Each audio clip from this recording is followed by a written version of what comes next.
स्वप्न हे माझं आजचं स्वप्न नव्हतं. 2009 साली मी औरंगाबाद या ठिकाणी शिकण्यासाठी होतो.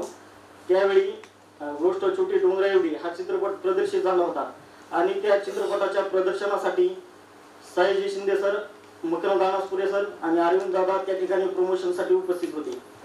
त्यावेळी भाषणामध्ये सयाजी शिंदे सरांनी असं सांगितलं की बीड जिल्ह्यातील पाडळसिंगी या छोट्याशा गावातील एका तरुणाने या चित्रपटाची कथा पटकथा संवाद लिहिली आहेत आणि ते तरुण म्हणजेच अरविंद जगताप. त्यावेळेस माझ्या मनामध्ये विचार आला, एवढ्या छोट्याशा गावातील एक तरुण मराठी चित्रपट सृष्टीमध्ये आपल्या कर्तृत्वाचा ठसा उमटवतोय, तर आपणही काहीतरी लिहिलं पाहिजे. आणि योगायोग असा की मी ज्यांच्याकडे बघून लिहिण्याची मला प्रेरणा मिळाली त्यांचीच प्रस्तावना आज आपल्या कथासंग्रहाला लाभली आहे व ते या ठिकाणी माझ्या कथासंग्रहासाठी उपस्थित आहेत. यापेक्षा मोठं भाग्य कोणतं असू शकतं.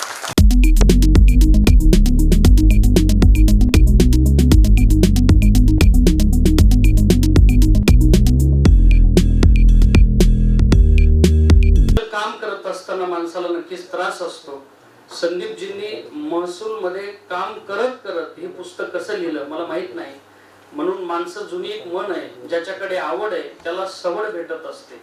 आणि म्हणून शब्दधन हे कुणालाही भेटत नाही.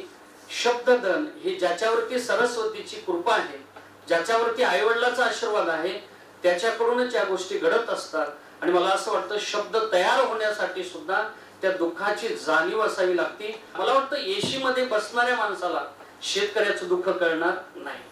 जो बांधावरती जातो, जो शेतकऱ्याच्या पोटी जन्म घेतो, ज्याला सर्वसामान्याची व्यथा माहिती आहे, तोच कथा लिहू शकतो. आणि त्या पद्धतीने संदीपने या ठिकाणी जे लेखन केलेले आहे ते अत्यंत सुंदर आहे.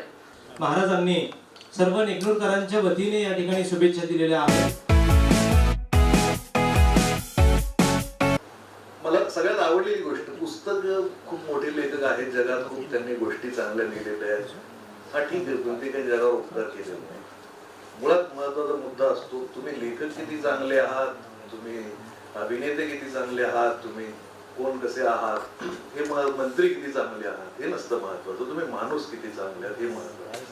संदीप खूप चांगला माणूस आहे, त्याच्या 2 वाक्यावरून पण ओळखता येत आहे. तुम्ही सगळे साक्ष आहात आणि या चांगल्या माणसाच्या गोष्टी चांगल्या असणारच होत्या. पण जी निरीक्षण शक्ती आहे संदीपची ती मला जास्त विशेष वाटली की हे सगळं निरीक्षण. आणि लेखकाची सगळ्यात महत्वाची गोष्ट असते निरीक्षण. म्हणजे तो काय बघतो, तो काय सभोवतालचं टिकतो. हे पहिलं पुस्तक आहे संदीपचं, पण अशी आणखी पुस्तकं येतात. आणि या पुढच्या पुस्तकांना संदीप एकदम टेन्शन न घेता बोलतो.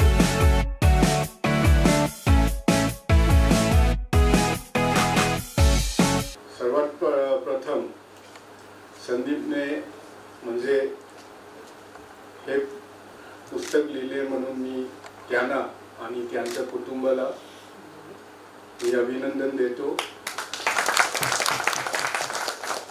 म्हणजे संदीपने हे लिहिले म्हणजे त्यांच्याकडे इनबोर्न टॅलेंट आहे, त्यामुळे त्यांना हे लिहण्याची कॅपॅसिटी आहे म्हणून लिहून घेतलेले आहे. Without talent it is not possible. आणि मी तुम्हाला स्पष्ट सांगतो की आपण आज मुंबईसाठी म्हणजे मुंबई सिटीच्या पुस्तक पाहिजे तो आपल्याकडे एवढीच मोठा पुस्तक होणार. कोलकाता सिटीसाठी आपण पुस्तक पाहिजे तर सिटी ऑफ जॉय हे ते एवढीच मोठा येणारच. परंतु बीडचं पुस्तक पाहिजे तो 0 आहे. तो तुम्ही बीडच्या डिस्ट्रिक्ट मध्ये फोकस करून, गाव मध्ये फोकस करून तुम्ही लिहिला, then you will become the identity of the Beed district. जसं सगळ्यांनी सांगितले आपण माणसं आहे, मी ह्युमन बिंग, तुम्ही पण ह्युमन बिंग. आणि आपला लाईफ स्पॅन जो आहे जास्तीत जास्त 100 इयर्स. 100 इयर्स नंतर आपण मातीमध्ये जाणारच and we are going to become माती. सगळ्यांना वाटत आहे की आपण जेवढीच गोळा करायची. After 100 years you me everyone is going to मातीला जाणारच आहे. ठीक आहे, परंतु हे पुस्तक मातीला जाणारच नाही. त्यामुळे संदीपला मी अभिनंदन देतो की तुम्ही लिहिला, तुम्ही पण जाणार, मी पण जाणार, परंतु तुमचं पुस्तक राहणारच. जोपर्यंत ह्युमन बिंग हे आर्टमध्ये राहतील तोपर्यंत तुमचं पुस्तक राहतील. तो आम्हाला इच्छुक आहे तुम्ही लिहून लिहून जाऊन आणि तुम्हाला सर्वात मोठा प्राइज जो आहे नोबेल प्राइज आहे, नोबेल प्राइज पण जिंकलं तो आमचं इच्छुक आहे. आणि हे सांगून मी तुम्हाला शेवटी हार्दिक शुभेच्छा देतो. इथे सांगतो जय हिंद जय महाराष्ट्र. धन्यवाद साहेब. श्री संदीप खुद यांचे मित्रपरिवार, पत्रकार, सर्व आप्तेष्ट हे वेळात वेळ काढून या प्रकाशन सोहळ्यास उपस्थित राहिले व आमच्या महसूल कर्मचाऱ्यातील बंधवाला प्रोत्साहन दिलं त्याबद्दल सर्वांचे शतशः आभार मानतो.